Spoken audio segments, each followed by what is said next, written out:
अंग्रेजन बहू और बेचारी भूली सास। माधवी अपने पति रमेश और अपने बेटे अजय के साथ रहा करती थी।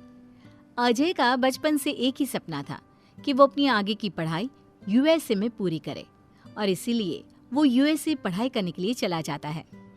3 साल बाद जब वो अपनी पढ़ाई पूरी करके आता है तो अपने बेटे के आने की खुशी में माधवी उसकी पसंद के कई तरह के पकवान बनाती है और जब घर की डोरबेल बजती है तो माधवी अपने पति रमेश को कहती है, लगता है मेरा अजय आ गया है, आप यहीं बैठना, मैं दरवाजा खोलती हूँ। माधवी जल्दी से जाकर दरवाजा खोलती है तो दरवाजे पर अजय के साथ एक लड़की को देखकर वो अजय से पूछती है, ये कौन है बेटा? माँ, ये ग्रेटी है। हम दोनों यूएसए में साथ ही पढ़ते थे और अब ग्रेटी इस घर की बहू है। क्या बहू? अरे बेटा, तूने शादी कर ली और बताया भी नहीं। कम से कम अपनी माँ को बता तो देता कि तू अपने साथ इस घर की बहू लेकर आ रहा है। मैं बहू के आने की कुछ तैयारी तो कर लेती।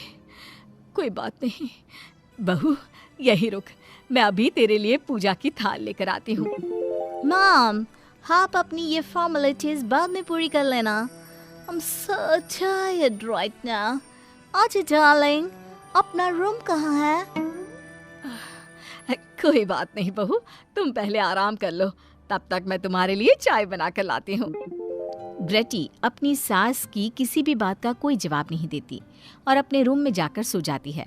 कुछ देर बाद माधवी अपने बहू बेटे के लिए चाय नाश्ता लेकर उनके कमरे में जाती है, जहाँ ग्रेटी अपनी सास से कहती है, हाँ चाय, आ चाय।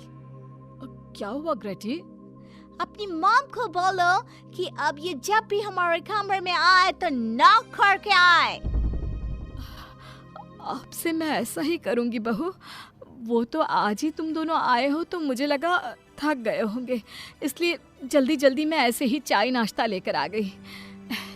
वो क्या है ना, अजय जब भी बाहर से आता है तो आते ही चाय मांगता है, बस इसीलिए मैं ना ये चाय यहाँ रख देती हूँ, पी लेना, अदरक वाली चाय है।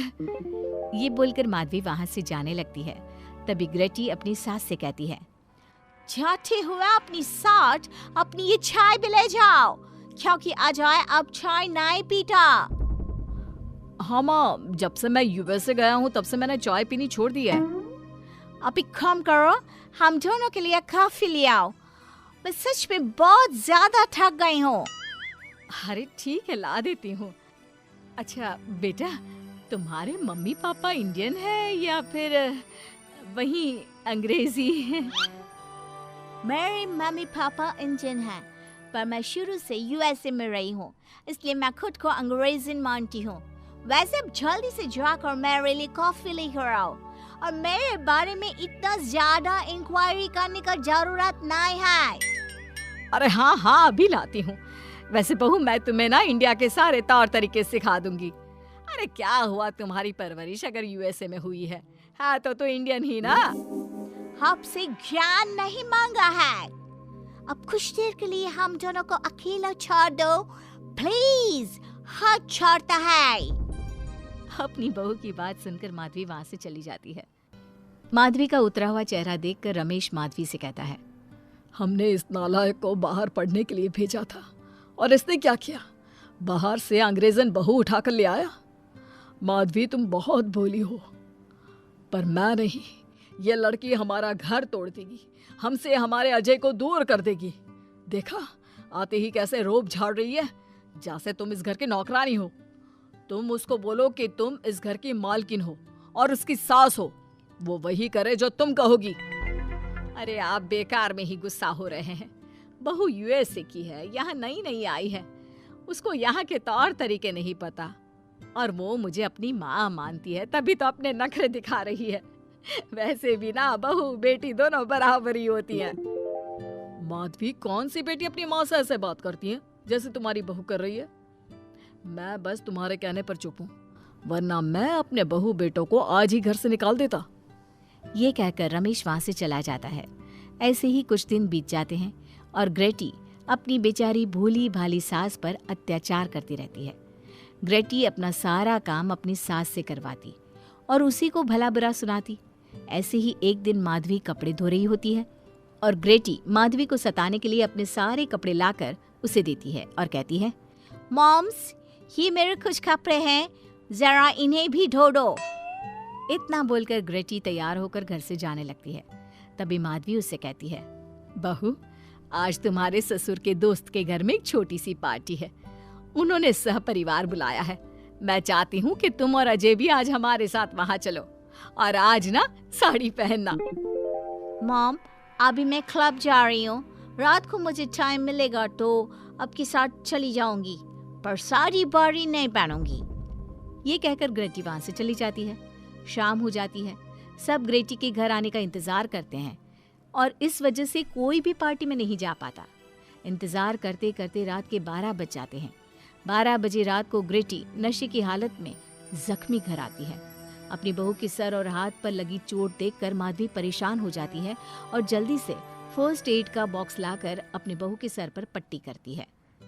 एक माँ की तरह प्यार करते हुए वो अपनी बहू से कहती है, बहू, तुझे चोट कैसे लग गई बेटा?